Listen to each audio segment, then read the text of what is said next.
Julia, this is Livia, and this interview is part of the Future of Work series at UC Davis. Today we'll be chatting with Arti Parikh-Patel, PhD, MPH, and the Program Director of the California Cancer Reporting and Epidemiological Surveillance Program, CalCARES. So why don't you tell us a little bit about yourself, your work, and how it's changed in response to the pandemic? Well, thanks for having me. I'm really excited to talk to your viewers. I'm a trained epidemiologist. I've been working in the field for about 20 years, maybe a little over.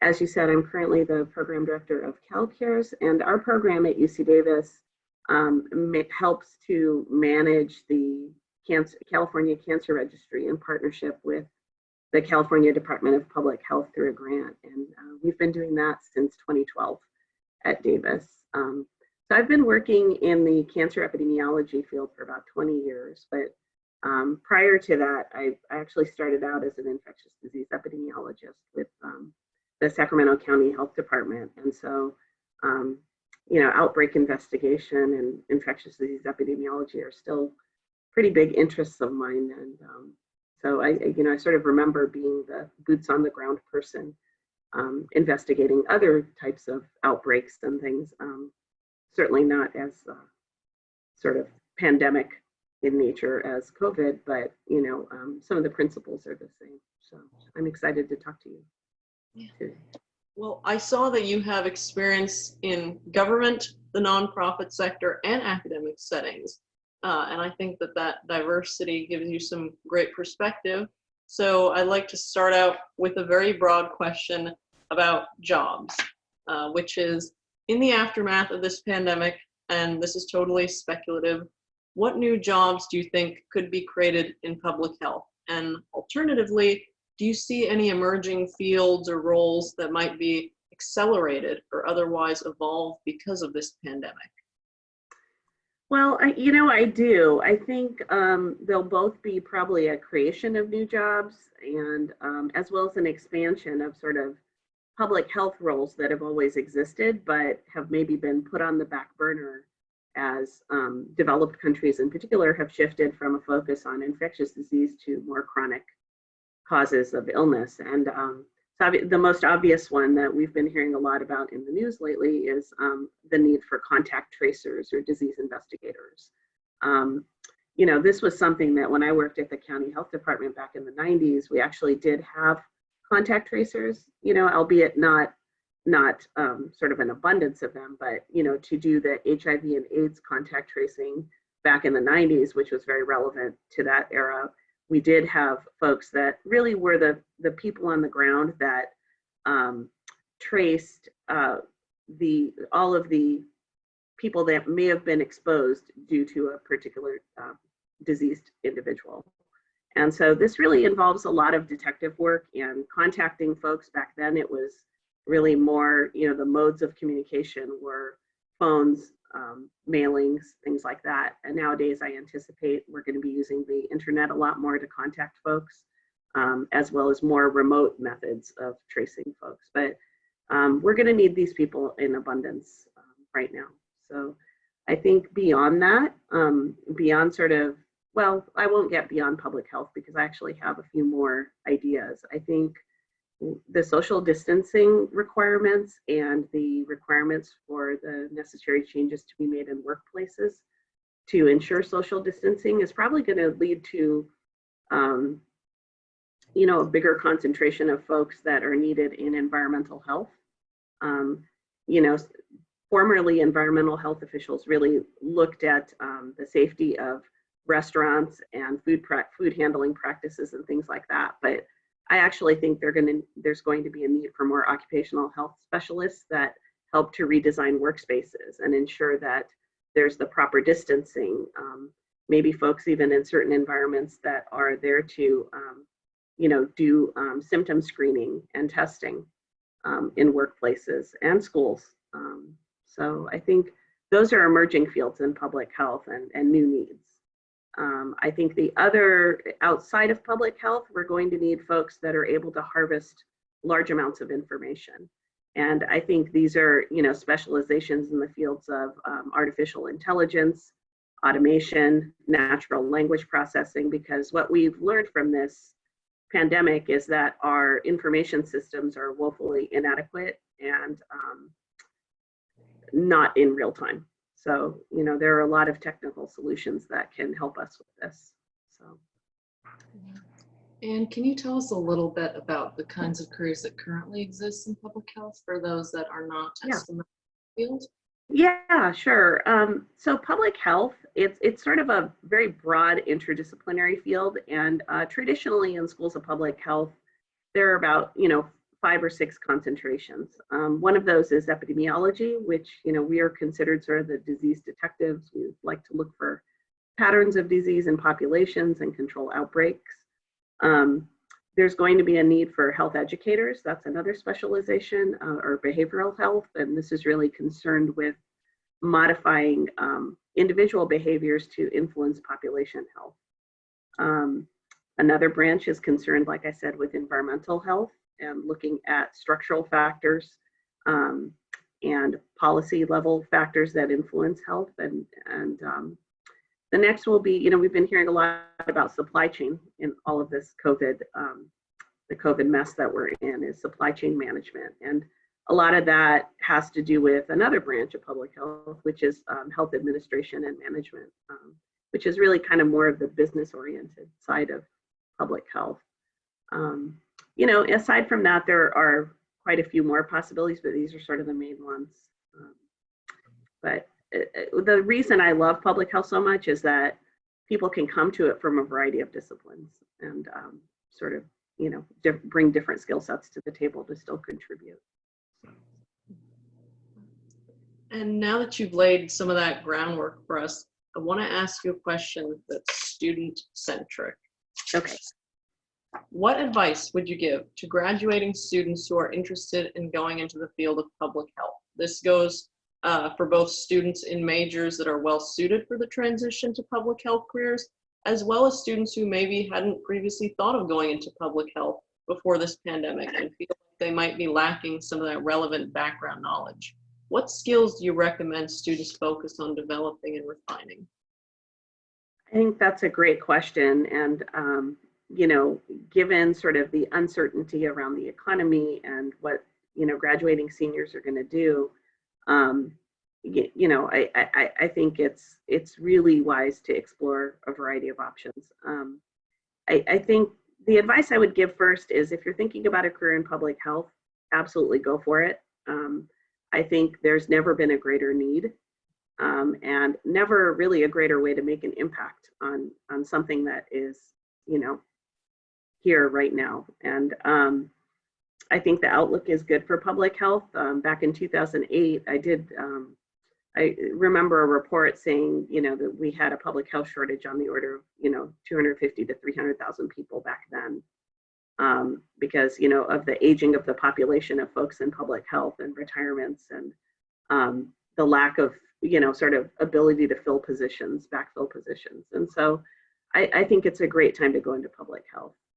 Another thing I would say is, don't be intimidated if you don't think you have all of the relevant coursework, because like I said, all of those branches of public health that I laid out, they all require slightly different skill sets and backgrounds. If you're interested in going to health administration, you may have more of a business background. If you're interested in going to epidemiology, like me, I had more of a biology and science background. But you can always learn the information you need. I think I would advise students to take a variety of courses in their undergraduate coursework, maybe a nice balance of hard science and technology, as well as social science. And, really, I think the great thing about public health now is that people are more aware of it, even at an undergraduate level, which was a little bit different than when I went to school. You really only got into it in graduate school. And so I think there are a lot of ways of coming at it. I think you'll find, especially as you talk to older public health folks, or seasoned, maybe I would like to say, like me, you'll find that they came from a variety of different backgrounds, and they're all very successful in public health. And so I think that's the great thing about it, is it's not a linear path. And do you think the public health programs are going to be heavily impacted these next couple of years? And also, how might public health programs change at the university level? So not just content-wise, but structurally.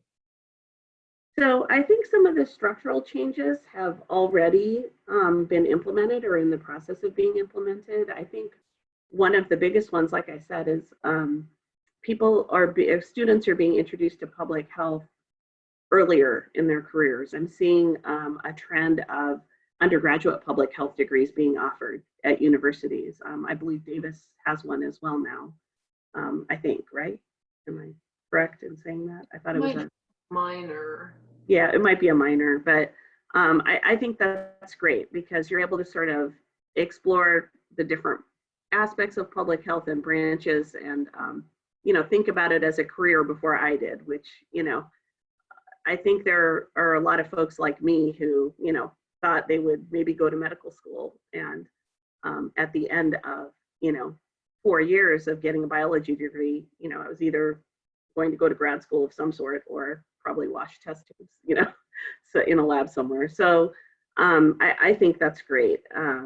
I think the other thing that's probably going to happen is it's going to become even more interdisciplinary than it was before because of the application of technology to controlling public health and public health for informing public health decision making. There's going to have to be a lot more integration of informatics training within all of the branches of public health, as well as a larger emphasis on disaster preparedness and emergency preparedness, as well as public health infrastructure and supply chain management. I think those are, I'm predicting that we'll see sort of more of an emphasis in the curriculum on that type of thing.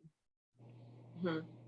And getting back to the field itself, this is totally your opinion, but before this pandemic, what did you personally think were the greatest challenges facing public health systems? And have your feelings changed at all these past 2 months? If we're talking about public health systems, I think the challenges have been the same, very similar along the way. I think right now the stress that is being placed on all of our public health systems and the infrastructure in general, I think a lot of us on the ground in public health probably could have predicted that, because public health is all about prevention and prevention of disease. And it's not something that when you prevent a disease and you're doing your job well, nobody knows that you're doing it, if that makes sense. It's sort of like demonstrating the impact of vaccines on disease. Once a disease like smallpox has been eradicated for a number of years, there's nobody around to remember what the impact was. And so I believe that type of thing has given rise to sort of the anti-vaxxer movement. And so prevention is a tough thing to demonstrate to policymakers and the successes of prevention, because it's not a visible thing. And so I think as a result, there's been a lot of chronic underfunding of public health, sort of a reluctance, because it is within the public and government sector, to create new positions or to replace old ones. And so this chronic underfunding has really led to, some really significant systematic cracks within our infrastructure, and our ability really has hampered our ability to respond to public health emergencies. And so I do think that that's been our biggest challenge. I would say the other challenge would be that in times of economic certainty and sort of an economic boom, public health was never thought of as sort of a very, I don't know, for lack of a better word, sexy career. I think, that's going to change, though, in my opinion, because I think there are people needed to solve public health problems that are, jobs may be located in both the public sector as well as the private sector. And I think it's going to take a lot of collaboration between government and technology firms to solve some of the problems that we have. probing a little bit more deeply into some of the problems that you just addressed, with regard to public health, what existing social, economic, and policy constructs do you think are now being exposed as particularly ineffective and problematic? Well, I mean, I think I've spoken a bit to the underfunding. I think the other piece of it is really the national and state level coordination on public health responses. What we're seeing is sort of this very disjointed response. And, we've heard our leaders say, okay, each state is going to, for example, open up according to its own strategy, but, public health, viruses, outbreaks, they don't really work that way, right? We have sort of administrative borders for public health, such as, countries and states. But there really needs to be a coordinated response with sort of national and state leaders working together, as well as leaders across the world, because, viruses don't respect borders. So I think that's of some concern to, pretty much every public health professional out there who's sort of watching how this is unfolding. I guess I would also say that, getting back to disease information systems, that's a whole nother issue. Surveillance systems for disease have always been traditionally very siloed. I would say in cancer, we have one of the more sophisticated disease surveillance and collection systems, but even that's fairly antiquated. And we don't receive reports of disease in real time. I think a lot of the technology we use is not completely up to date. And I think there's a lot of potential there to really help create a comprehensive disease surveillance system that operates more in real time and really informs public health decision-making in the moment. Mm-hmm. Looking ahead to the future, be that in 5 years, 10 years, or even 20 years, what technological and/or transportation-based innovations do you think could shape the field of public health and public health careers? So, for example, surveillance and monitoring technologies, how could those affect the field of public health? And, obviously, if we improve our public transportation system in the US, how that could affect the field of public health and public health work? Yeah, I mean, I think that's a great question. I think building on some of the responses that I've already given, I think one of the obvious areas is really in the area of leveraging technology to do more surveillance. And this is not just of disease occurrence, but monitoring people, what we call sentinel surveillance in public health, really trying to capture those signals of disease or outbreaks before they happen. And I've been reading a lot of lately, for example, about cameras that are being developed to put in transit hubs and other crowded spaces that can remotely monitor, fever within a particular group. We have sort of the advent of, or the invention of sort of wearables and phone tracking. So you can, monitor people not on you can monitor symptoms on an individual level, but also track movement of people and really look at compliance with social distancing, how much people are moving around and what implication that may have on disease rates. And so maybe, these are things that would potentially help us get ahead of disease outbreaks. And we wouldn't always feel like we were responding in the moment, but that we may have had some advance notice of this type of thing. And a lot of the failure of that in our current pandemic is really, again, related to how we monitor disease and collect information in the public sector. So given that we have this two-pronged crisis unfolding, and that's language that we've been using in most of these interviews, the economic side of it and also the global health crisis side of it, what do you think the new normal could look like with respect to public health careers? What temporary disruptions do you see occurring, and what long-term changes do you think could occur? Well, I think the temporary disruptions are really in sort of what the immediate need is. And one of those is, contact tracers, contact tracer supervisors. We're going to be hiring an abundance of those people. Now, will we need that many people on an ongoing basis? My guess is probably not. After this pandemic goes away, hopefully, whenever, we may have other outbreaks of disease. But generally what happens, the reason we don't have lots of disease investigators right now is because the need ebbs and flows.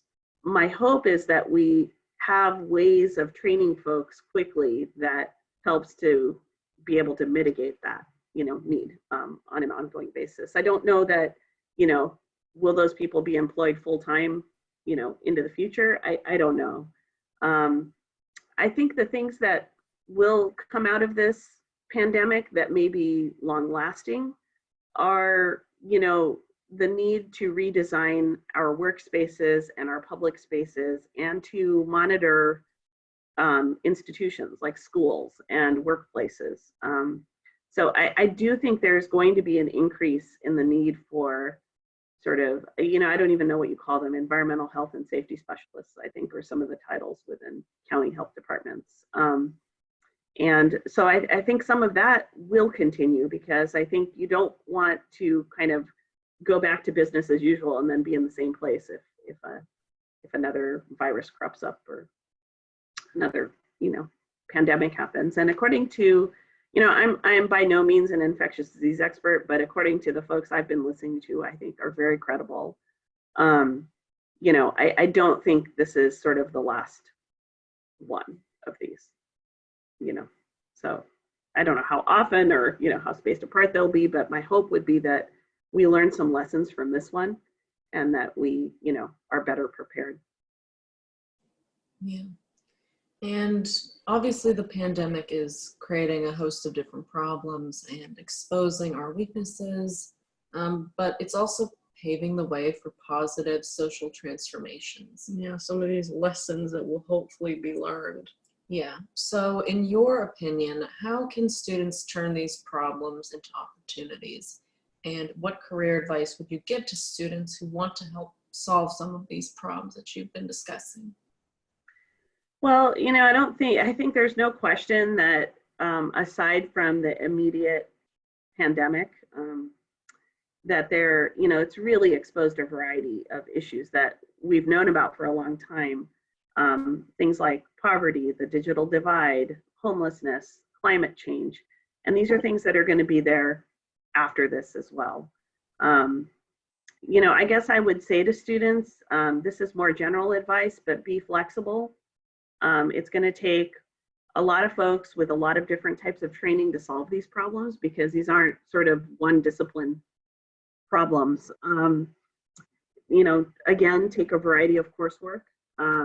Figure out which I would say, to be more systematic about it though, figure out which aspects of those problems you want to tackle. So for example, I always say this to my daughter, who one of them is sort of a youth climate activist, and she keeps saying she wants to do something in climate change, and and I always ask her, are you interested in the policy piece of it? Are you interested in the science behind climate change and helping to develop solutions that may help mitigate that? Are you interested in environmental law? Like, there's so many different aspects of a problem that I think future professionals could contribute to. And so I think you design your coursework accordingly. And I think it still ends up being that you draw from a variety of disciplines, but you also have to be somewhat focused in the aspect of the problem that you really want to work on. That's a great way of looking at it. And one thing that often gets brought up in these interviews is entrepreneurship. So obviously public health is going to continue to be regulated by the government, but what are your thoughts on the convergence between entrepreneurship and public health efforts, and what role do you think that entrepreneurship can play in solving some of these problems? I think that is a really great question. I would say that even in the past few years, my own group has been engaging with quite a few, sort of private technology outfits to help us harvest our cancer, sort of the wealth of cancer information that we have available. Everything from firms that specialize in artificial intelligence, like natural language processing and other things. And we engage with them in the form of these pilot projects when we actually have funds available, to kind of do proof of concepts to see if these particular algorithms will work for us in our business. And the partnerships have been really valuable because they help us accomplish things at a speed that is really hard in government, with a lot of the limits on staffing and knowledge, and technology is evolving at a speed that is hard for government to keep up with. And so I think these public-private partnerships are really critical. I would say they are not without their challenges, however, because I think the motives are different, right? In public health, you are really not in it for profit. I think when you're an entrepreneur, obviously, that, not to say that they don't have a desire to help folks, but your business. And so there are some competing tensions there that have to be worked out. But I think it's happening both at the national level and the state level. I think all public health people and government officials are recognizing that these huge social problems and public health problems that we have aren't going to be solved without this type of collaboration. So I think you just need to work out what the terms are of those things. Yeah.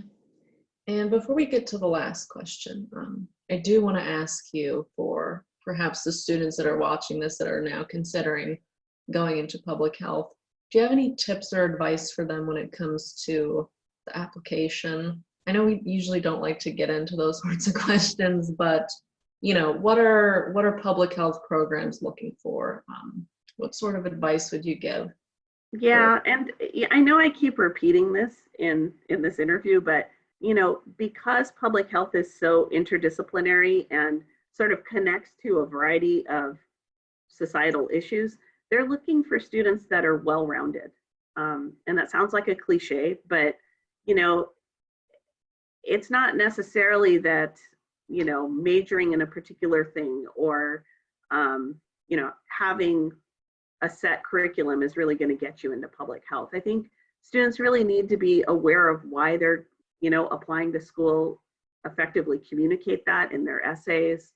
And maybe this isn't a direct question for the application, but I guess I would also, it sort of gets back to that question about what students should study and what they should do in preparation to go into a career in public health. And I would say, obviously have a well-rounded curriculum, but also try to get internships while you're in school.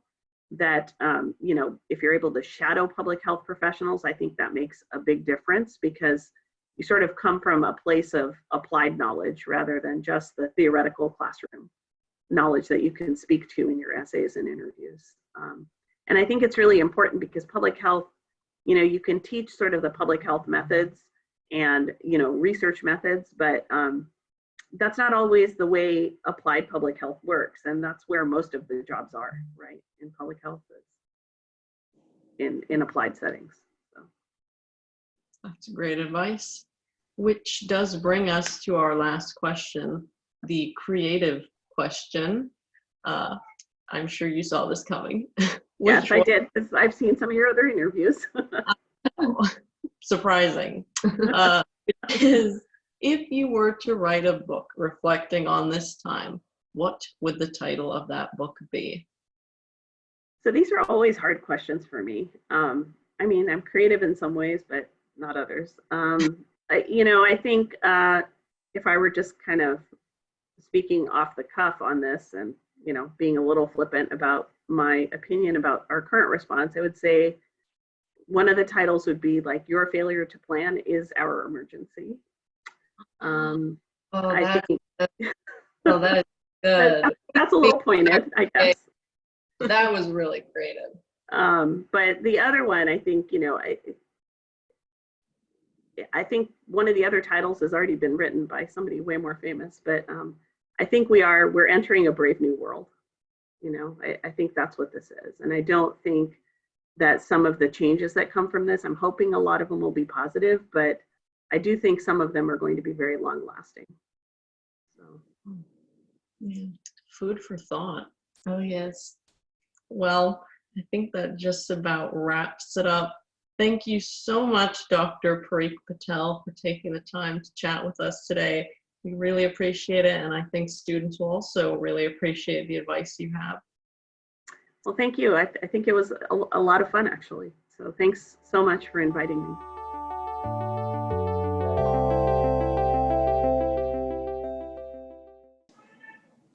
Ignore my cat. As in people that want to come in and try and help out with the public health aspects of this crisis.